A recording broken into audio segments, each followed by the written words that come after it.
নম্বরে কল করেছেন তা এই মুহূর্তে ব্যস্ত আছে। The number you are calling is busy now. Please call after some time. Thank you.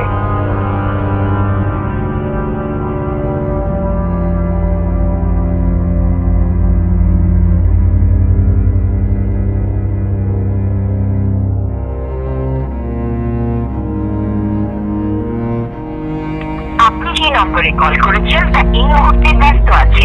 কিছুক্ষণ পর আবার কল করুন। ধন্যবাদ।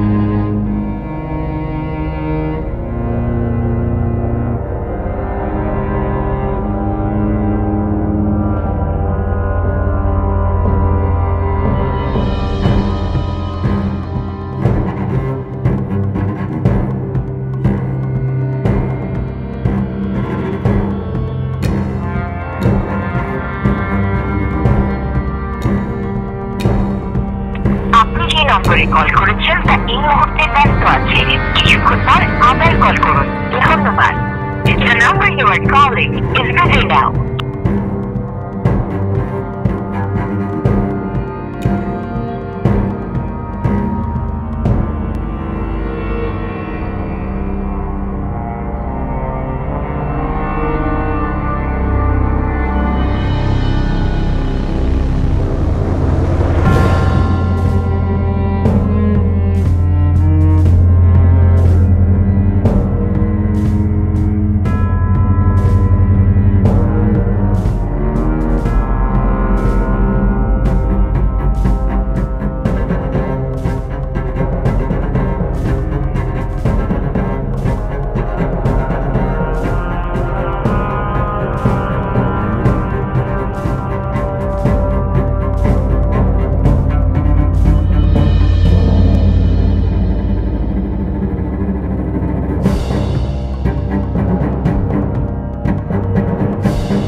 এক্সকিউজ মি ভাইয়া, ভাই আপনাকে একটা কথা বলার ছিল। বলেন। ভাই আমাকে প্লিজ একটু হেল্প করতে পারবেন? জি জি অবশ্যই বলেন।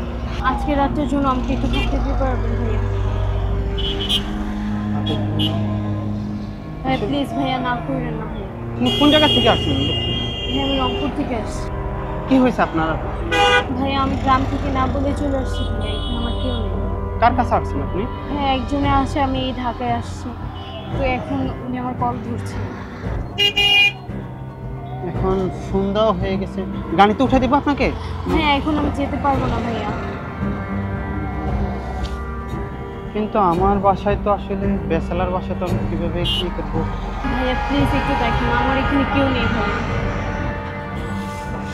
আসলে আমার বাসায় এমন একটা জায়গায় মানে সবাই ব্যাচেলার থাকে, তো মেয়ে এলাও না ওখানে। কোনোভাবে কি ম্যানেজ করা যায় না?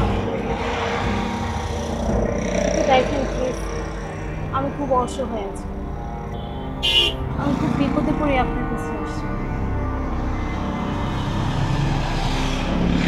ঠিক আছে আসি।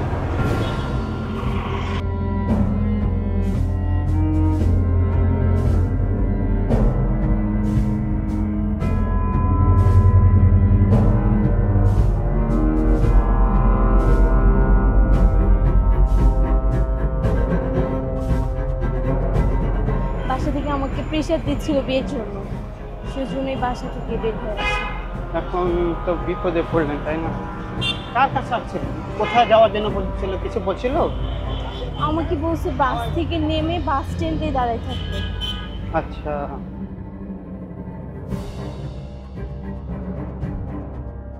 পড়াশোনা কতটুকু করেছেন?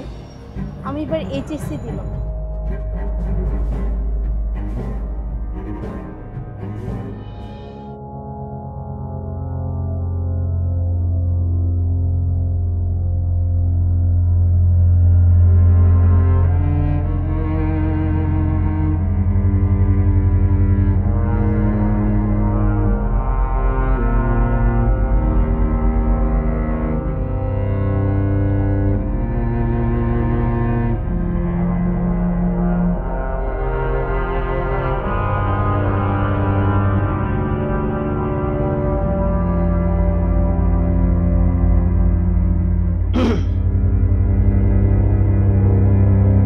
সত্যি করে বলেন তো, আপনি কি জন্য এত দূর থেকে ঢাকায় আসলেন? অ্যাকচুয়ালি ভাইয়া, আমি যখন গ্রামে ছিলাম তখন ঢাকার একটা ছেলের সাথে আমার ফোনে কথা হতো। তো দীর্ঘদিন কথা বলার পর আমি ছেলেটাকে ভালোবেসে ফেলি। তো এটা আমার বাসায় জানাজানি হওয়ার পরে আমাকে বাসা থেকে বেরো অনেক প্রেশার দিচ্ছিল। তো ছেলের কথায় আমি গ্রাম থেকে ঢাকায় চলে আসি, কিন্তু উনি এখন আর আমার কল করতেছেন। তাই? আচ্ছা, আমাকে একটু নাম্বারটা দেবেন, আমি একটু কল করে ট্রাই করে দেখবো। জি ভাইয়া। বলুন। 018। আপনি যে নম্বরে কল করেছেন তা এই মুহূর্তে বন্ধ ব্যস্ত আছে। আবার একটু দিন।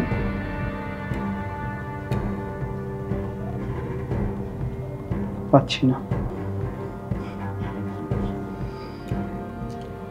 আসলে এইভাবে যে চলে আসছেন, ভয় লাগছে না? এত বড় একটা শহরে যদি কোনো খারাপ লোকের হাতে পড়ে যেতেন, কি হতো তখন? বুঝতে পারতেছি বিষয়টা। আপনি যার জন্য আসলেন আজকে, সেই আপনাকে রেখে চলে গেল। যারা আপনাকে সে ছোট্টবেলা থেকে লালন পালন করে এতটুকু করেছিল, তাদেরকে অবিশ্বাস করে, যাকে কখনো দেখেনি, তার কাছে চলে আসলেন। প্রত্যেক বাবা মা চায় তার সন্তান যেন ভালো জায়গায় যায়, তাই না? আপনার বাবা মা ছাড়া আসলে পৃথিবীতে কেউ আপনার আপন না। আচ্ছা, তারাও অনেক কান্না করছে, তাই না? জি ভাই, আমি বুঝতে পেরেছি। আমার এমনটা করা ঠিক হয়নি। এখন যদি আপনি একজন খারাপ লোকের হাতে পড়তেন, বিষয়টা কেমন হতো? বা ওই ছেলের সাথে দেখা হলো, আপনাকে যদি খারাপ জায়গায় বিক্রি করে দিত, খারাপ জায়গায় নিয়ে যেত,